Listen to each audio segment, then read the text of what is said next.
2 days away. Who will be the next big player to change their team's fortunes? In the last 2 seasons, we've seen rookie quarterbacks turn franchises around. Jayden Daniels led the Commanders from last place in the NFC East to the NFC Championship just a year after C.J. Stroud took the Texans from a 3-13-1 record to the divisional round.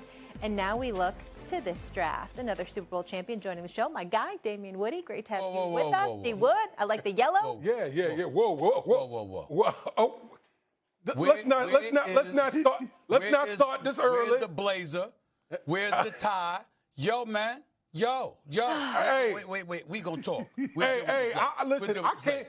The reason I'm not wearing any blazer because I need elbow room so I can go ahead and do my thing right now. That's what I need. I'm doing my thing. I'll be back tomorrow. Well, okay, when you come back, I'll deal with you tomorrow. You're going to be respectful on this show. You're going to be respectful to me on this set. You're going to be respectful with your wardrobe. But let's go. Shay, what's up, baby? I'm good, Woody. How you doing this morning, bro? I'm good, my brother. All right, gentlemen, tell me this. Woody, I'll start with you. Which prospect do you think will have the most Daniels-like impact? Yeah, well, let me preface before I say it that usually when we talk about quarterbacks usually have the biggest impact because they play the most important position. Yeah. They have the ball. But if I had to make one pick, it would be Travis Hunter. Okay. Because I think Travis Hunter plays on both sides of the ball. Obviously, I think Travis Hunter coming in could be an all-pro type of cornerback like in the first year or so because of his ability to do what most cornerbacks can't do, which is get his hands on the football. He can be going to play on both sides of the ball. It's just a matter of how many reps, how many snaps he's going to take on the offensive side. But this is, even though as a wide receiver, he can be a Pro Bowl type of wide receiver. That's how good his skill set is on that side of the ball. So if I'm picking a guy, for me, it's Travis Hunter. I'm going to go with Cam Ward. And here's why I'm going to say that. We know that he passed for about 4,313 yards, completed about 67% of his passes. Okay, we get that part. But his ability to run with the football, the athleticism that they point to, along with the fact that this is a mimicking type league where if you see something and it works, everybody's looking for that component. To see Jayden Daniels come on the scene and do what he did last season, if you look at Cam Ward, he's a bigger dude who can run his damn self. And then when you look at him and the discrepancy in his numbers, Woody and Shannon, what he is under pressure compared to what he is when he's not under pressure, that just lends itself more towards him running with the football. Major splits when it comes to Pro Football Focus's grade with him. Against pressure, he's at 56.5%. With no pressure, it's at 94.1%. I'm looking at him. And obviously, when he's under pressure, he doesn't throw with the level of accuracy you'd like to see. I think that lends itself towards him running with the football. More. I think that mimics what Jayden Daniels does, even though Jayden Daniels can obviously throw with accuracy. I think we'll see Cam Ward running the football a lot, and I think that's why I pick him to answer this question. Well, if we're looking at it from a quarterback perspective, I don't think any of the quarterbacks will have that type of impact because I don't believe any of the quarterbacks coming in is as good as Jayden Daniels, and I don't believe they were set up to have in a similar situation like Jayden Daniels and C.J. Stroud were. Woody, I would say this about Travis Hunter. I'm not so sure he's going to play the number of plays to have the impact that he had at Colorado. I don't believe he's going to play 130 plays. Now, I know he believes that.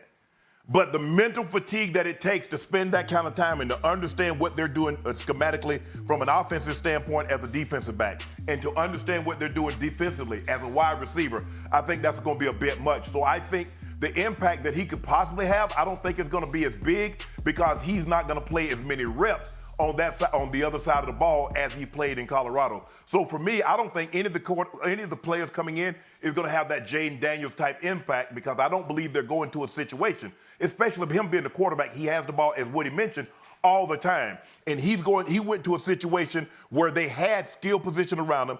And I think DQ did a great job of, got Cliff Kingsbury, that OC, Woody. Where are these guys going and who's the OC? I know Kellen Moore, but I don't believe Kellen Moore has with New Orleans, what they're going through, that rebuild with all those salary cap. I don't think any of the guys are going to have a Jayden Daniels type impact. Yeah, listen, Unc, I totally agree with you. I don't think any of these guys are the prospect that Jayden Daniels was, especially at the quarterback position. And I think you're right. Like Travis Hunter, I think he can affect both sides of the ball, but I think there's going to be there's going to be a transition period. He's not going to have the amount of snaps he had at Colorado. There's no way you can tell me you guard Jamar Chase, on one end, and then you got to go out there and play a bunch of snaps at the wide receiver position. I just don't think that's powerful. Pat Surtain. Yeah, that's right. I just don't think that'll happen. So I don't think anybody in this draft class is going to have the type of impact as Jayden Daniels. All right, just 48 hours away from the NFL Draft right here on ESPN and ABC. Speaking of impact, Cade is going to make the first pick on Thursday night, and they will draft quarterback Cam Ward. We thought we knew what was going to happen at 2 and 3, but you're making it sound this morning, Peter, like maybe we shouldn't be so sure. We get a little interesting here. So from all my talks around the league, Cam Ward is going number 1 to Tennessee, and they're not even listening to calls. It's almost like, yeah, we're good.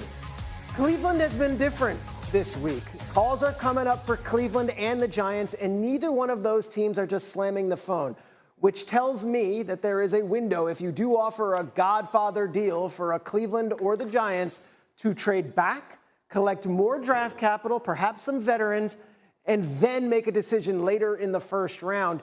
The players that would be acquired if they were teams to be moving up would be the 3 blue chip prospects, our only blue chip unanimous prospects in this draft. That would be Travis Hunter, Abdul Carter, and the running back Ashton Jeanty. But my news this morning, Browns and the Giants are not just saying no outright. They are listening to calls. They are not the ones making them, but they are receiving them. Fascinating, Mike T, because we're usually having this conversation because there are quarterbacks teams want to come up to get. So take me through the mindset. If you're Cleveland, if you're the Giants, if you're sitting in those spots, what is the reason that you are taking these phone calls and contemplating the possibility of moving out of 2 or 3?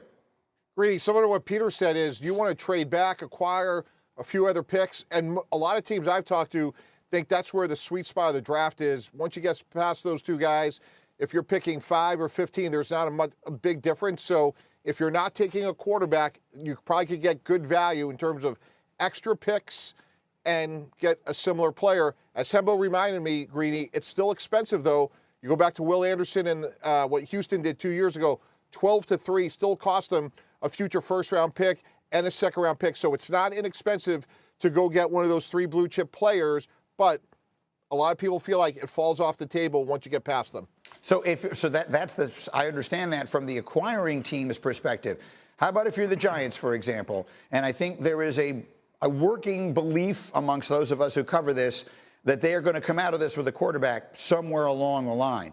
If you're sitting at 3, you obviously can get a quarterback that you want sitting there. Take me through the mentality if you're the Giants of trading back. I think Joe Schoen has sort of telegraphed that a little bit. He keeps using the word value, as you said, Greeny.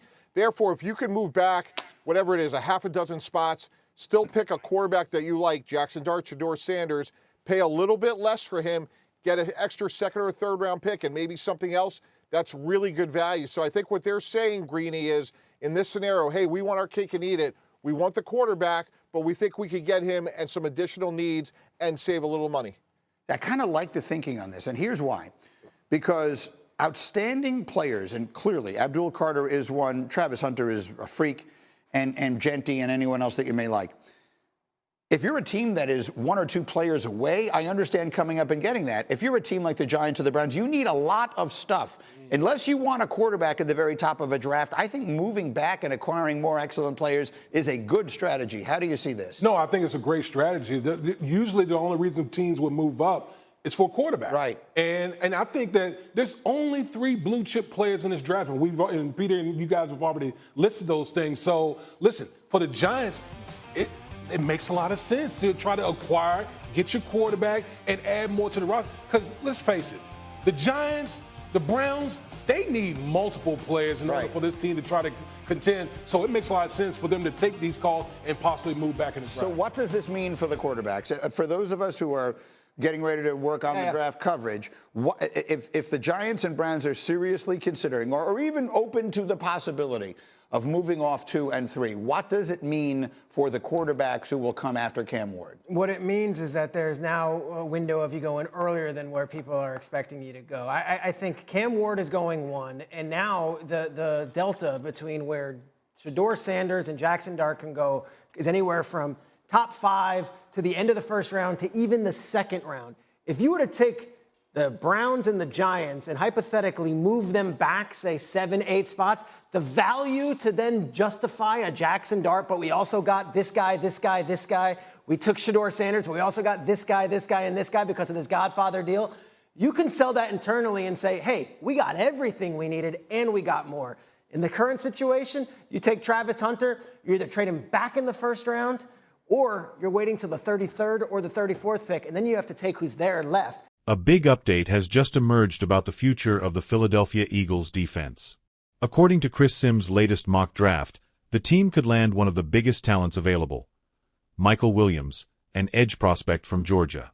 Many consider this a true steal for the Eagles, as Williams is one of the most coveted players and is projected to be picked much earlier in the draft. You'll learn all about this move and how it could impact the team's season. Before we dive deeper into this potential steal of a talent, it's important to remember that the Philadelphia Eagles are facing a unique scenario this draft season.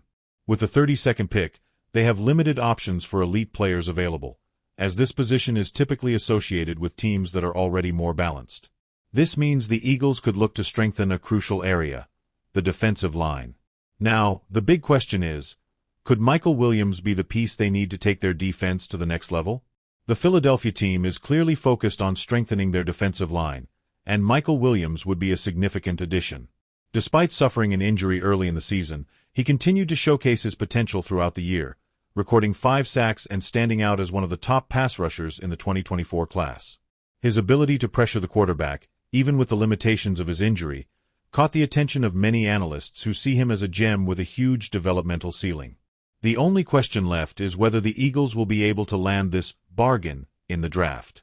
In your opinion, do you think the Eagles should go all in to secure Michael Williams, despite his past injury, or would it be wiser to look for another option to strengthen the defense? Leave your thoughts in the comments. And don't forget to share whether you think he could be the player to take the team's defense to a new level. Let's discuss it. Now that you know the potential impact Michael Williams could have on the future of the Eagles, let's get to the breaking news. Chris Sims' mock draft has revealed a bold prediction that could turn Philadelphia's defense from one of the best in the NFL into an unbeatable force. Stay tuned to learn all the details about this possible steal of talent. The Philadelphia Eagles are indeed preparing to make a big move in the 2025 draft, and the selection of Michael Williams could be the key to solidifying their defense even further. Sims predicts that the team could secure this top talent from Georgia with the 32nd pick, a huge surprise since he's projected to be selected much earlier. Williams is an explosive edge known for his ability to pressure the quarterback and his relentless effort on the field. If the Eagles pull off this move, they could be on the right path to dominating the NFC even more. If the Eagles do manage to land Michael Williams, it could completely change the dynamics of their defense. Philadelphia already has a powerful defensive line, but with Williams, the team would gain even more depth and flexibility. This would mean constant pressure on opposing quarterbacks, while further strengthening control of the line of scrimmage. For NFC rivals, this addition could be an even bigger threat, as the team would solidify itself as one of the most feared defensively. A move like this could shift the balance of the division in the coming years. Now we want to hear from you. Do you think the Eagles should focus on further strengthening their defense with Michael Williams, or do you believe the team should invest in another position of need? Leave your comment below and share your views on the impact Williams would have on the team's defense. We're excited to know what you think. Stay tuned for more updates on the Philadelphia Eagles and all the moves in the 2025 draft. We'll continue to track the situation to bring you fresh news and analysis on the team's picks. See you in the next video.